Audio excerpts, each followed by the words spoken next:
একদিন হঠাৎ মক্কা নগরীতে প্রচণ্ড ঝড় বৃষ্টি শুরু হলো। ঝড় বৃষ্টির প্রবল দাপটের কারণে মক্কা নগরীর আবে জমজম কূপটি পানিতে পরিপূর্ণ হওয়ায় জমজম কূপ থেকে পানি ওঠা বন্ধ হয়ে গেল। তারপরে মক্কা নগরীতে প্রবল আকারে পানির সংকট দেখা দিল। কোথাও কোনো পানির চিহ্ন মাত্র নেই। মক্কার মানুষেরা পানির জন্য এদিক ওদিকে ছোটাছুটি করতে লাগলো, কিন্তু কোথাও পানির সন্ধান না পেয়ে একেবারে তারা দিশেহারা হয়ে পড়লেন। শিশু, যুবক, বৃদ্ধাবৃদ্ধ সবাই পানির জন্য অসুস্থ হয়ে পড়লেন। তৎকালীন সময়ে মক্কা নগরীর নেতা ছিল হযরত রাসূলুল্লাহ সাল্লাল্লাহু আলাইহি ওয়াসাল্লামের দাদা অর্থাৎ আব্দুল মুত্তালিব।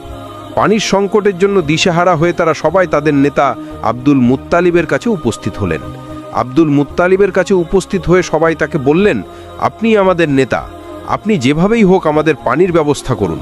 আপনি জমজম কূপ থেকে পানি উত্তোলন করার ব্যবস্থা করে দিন। আমাদের মনে হয় আপনি ছাড়া আর কেউই জমজম কূপ থেকে পানি উত্তোলন করার ব্যবস্থা করে দিতে পারবে না। উপস্থিত বললেন, আমরা যদি জমজম কূপ থেকে পানি না পাই তাহলে সবাই অসুস্থ হয়ে মারা যাব।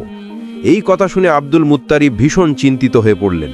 তিনি মনে মনে ভাবতে লাগলেন কিভাবে জমজম কূপ থেকে পানি উত্তোলন করা যায় এবং কিভাবে পানি উত্তোলন করার ব্যবস্থা করা যায়। কিন্তু তিনি কোনো চিন্তা করেই কুলকিনারা পেল না, কোনো আলো দেখতে পেল না। তখন তিনি মহান আল্লাহ তাআলার দরবারে দুইখানা হাত উত্তোলন করে দোয়া করলেন এবং বিভিন্ন ধরনের মান্যত করলেন, কিন্তু কোনো দোয়া ও মান্যত আল্লাহর দরবারে কবুল হলো না। শেষ পর্যন্ত আব্দুল মুত্তালিব দিশেহারা হয়ে মহান আল্লাহ তাআলার দরবারে দোয়া করে বললেন, হে মহান রব্বুল আলামিন, আপনি জমজম কূপ থেকে পানি উত্তোলন করার ব্যবস্থা করে দিন।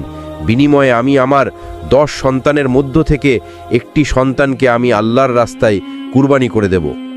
আব্দুল মুত্তালিব যখন এই মান্যত করলেন তখন এই মান্যত কবুল হয়ে গেল।